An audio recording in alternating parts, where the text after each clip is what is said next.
अतिवृष्टीमुळे नुकसान झालेल्या शेतकऱ्यांना हेक्टरी ₹50,000 मदत त्वरित जाहीर करावी, शेतकऱ्यांना कर्जातून मुक्त करावे, पीक विम्याचे निकष शिथिल करून विम्याची रक्कम शेतकऱ्यांच्या खात्यात जमा करावी, अशा विविध मागण्यांसाठी कागल शिवसेना उभाटा पक्षाच्या वतीने कागल तहसीलदार कार्यालयासमोर निदर्शन करून तहसीलदार यांना निवेदन देण्यात आले। शिवसेना उद्धव बाळासाहेब ठाकरे गटाच्या वतीनं आज या ठिकाणी कागल आणि राधानगरीचे प्रांत साहेब व कागलचे तहसीलदार यांना या ठिकाणी आम्ही निदर्शनं करून एक निवेदन दिलेलं आहे।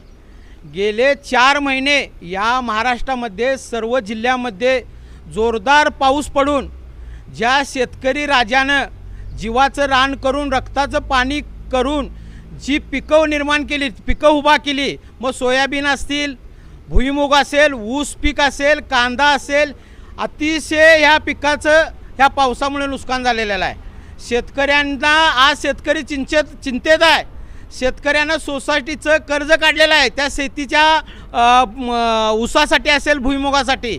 आता ते कर्ज कसं भागवायचं, तेव्हा शासनाला आमच्या विनंत्या या महाराष्ट्र शासनाला की या शेतकऱ्यांना ताबडतोब त्यांच्या खात्यावर तातडीची मदत म्हणून ₹50,000 जमा करावे आणि शेतकऱ्यांना आमच्या संपूर्ण कर्जमाफी द्यावी, त्यांचा 7/12 कोरा करावा।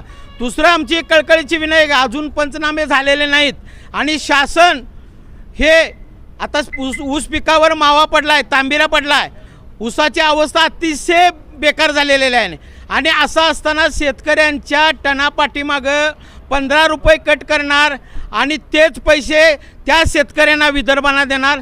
शासनाने असं काही करू नये, सर्व शेतकऱ्यांना समान न्याय द्यावा अशी आमची मागणी आहे आणि ताबडतोब मदत दिली पाहिजे। आता शेतकऱ्यांनी PM किसानचं पैसे अजून शेतकऱ्यांना मिळालेच नाहीत। आता तिकडे विदर्भात शेतकरी आत्महत्या करायला, पश्चिम महाराष्ट्रात देखील शेतकरी आत्महत्या करायला लावू नका अशी शासनाला विनंती आहे। या महाराष्ट्र शासनाला तुमच्या आमदारांचा, तुमच्या PNचा, तुमच्या ड्रायव्हरांचा पगार आज महाराष्ट्रातील सर्व आमदारांना महिन्याला ₹1,00,000, त्यांच्या ड्रायव्हरला ₹30,000, PAला ₹30,000, तुमचे 2 महिन्याचे पगार कपात करा ना आणि शेतकऱ्यांना द्या। जर शेतकरी या महाराष्ट्रामध्ये जगला, हा अन्नदाता आहे, तर तुमचं राजकारण चालेल। शेतकरी मायबाप आहे, हा जगाचा पोषणदाता आहे, याच्याकडे तुम्ही मायबाप म्हणून, सरकार म्हणून तुम्ही बघणार आहे का नाही? आणि जर बघत नसेल तर आम्हाला शिवसेनेला रस्त्यावर शेतकऱ्याच्या प्रश्नासाठी रस्त्यावर येऊन तीव्र आंदोलन करून या मंत्र्यांना आम्ही रस्त्यावर फिरू देणार नाही।